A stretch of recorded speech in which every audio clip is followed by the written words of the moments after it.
అక్కడ water filter చెప్పాను.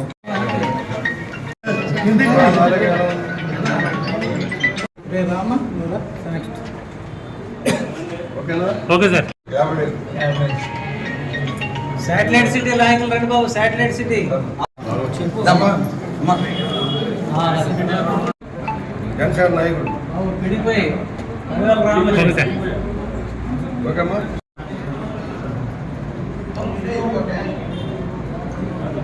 Okay sir.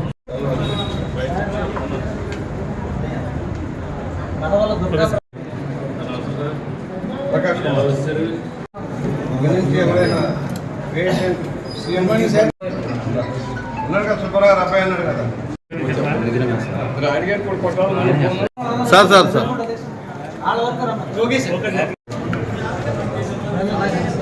Sarpanch గారు హ్యాపీగా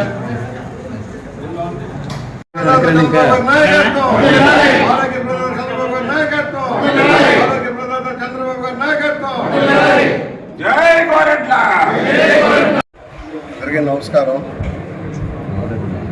మానవతా దృక్పథంతో నారా చంద్రబాబు నాయుడు గారు ముఖ్యమంత్రి అయిన దగ్గర నుంచి కూడా ఉదారంగా వ్యాధి బాధితులకి సహాయం అందిస్తూ ఉన్నారు. ముఖ్యమంత్రి సహాయం అందించి 14 పొందున్నట్టు కూడా భారీగా సహాయం చేశారు, స్వాంతన చేకూర్చారు. కింద పేదరిక వర్గాలు, మధ్యతరగతి వర్గాలు ఖర్చులు తట్టుకోలేక అప్పుల పాలైపోతున్న కుటుంబాలను ఆదుకోవడం కోసం భారీ సహాయం చేస్తున్నారు. 14 పొందు మధ్య దాదాపు 12 కోట్ల రూపాయలు మన గౌరవ నియోజకవర్గానికి ఆ విధంగా సీఎం రిలీఫ్ ఫండ్ వచ్చింది.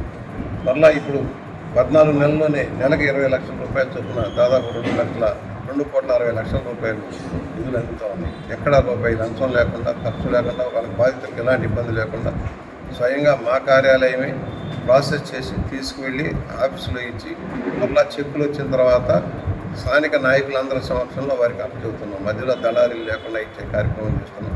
దానివల్ల చాలా మేలు జరుగుతుంది. అప్పుల పాలైపోయి పుస్తకాలు కూడా అమ్ముకునే పరిస్థితి లేకుండా చేయడం కోసం కార్యాచరణ.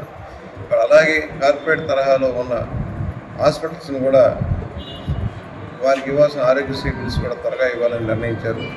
వన్ టైం సెటిల్మెంట్ కింద 2,000 కోట్ల రూపాయలు వాళ్ళకి ఇచ్చేసి అక్కడ కూడా వైద్య సేవలు పెంచేలాగా చేస్తూ ఉన్నారు. అనేక వైద్య సేవలు ప్రభుత్వ రంగంలో అభివృద్ధి జరుగుతున్నాయి.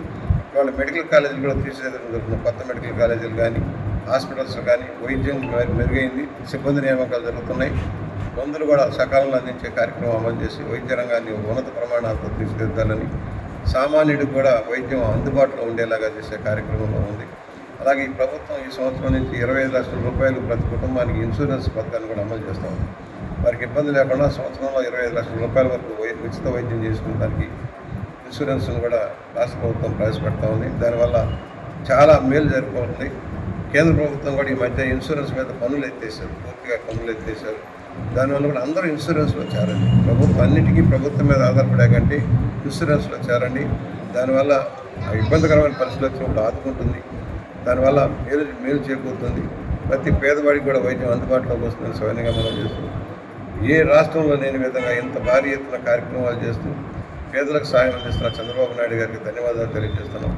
దానికి సహకరిస్తున్న సత్యకుమార్ గారు, ఆరోగ్య శాఖ మంత్రులు, అలాగే ఉప ముఖ్యమంత్రి పవన్ కళ్యాణ్ గారు, సమర్థవంతమైన పరిపాలన ప్రజలకు అందిస్తున్న లోకేష్ గారికి కూడా మేము ధన్యవాదాలు తెలియజేస్తున్నాం. ఇప్పుడు కూడా మా కార్యకర్తలు కూడా చెబుతున్నాం, ఎక్కడ బాధితులున్నా కూడా పసిగట్టమంటున్నాం, ఇంటికి వెళ్ళి చూడమంటున్నాం, వెరిఫై చేయమంటున్నాం. మా కార్యకర్తలు కూడా ఇన్స్ట్రక్షన్ ఒకటి, మీరు హాస్పిటల్కి తీసుకెళ్ళండి, దగ్గరుండి సేవలు అందించండి. మానవ సేవే మాధవ సేవ. మనం చేసే సహాయం ఆ కుటుంబానికి ఆదుకుంటుంది. ఆ విధంగా మనం చేసే ప్రతి పని కూడా ఓట్ల కోసం వెళ్ళడం కాదు, మామూలు అప్పుడు కూడా ప్రజలకు అందుబాటులో ఉండే కార్యక్రమం.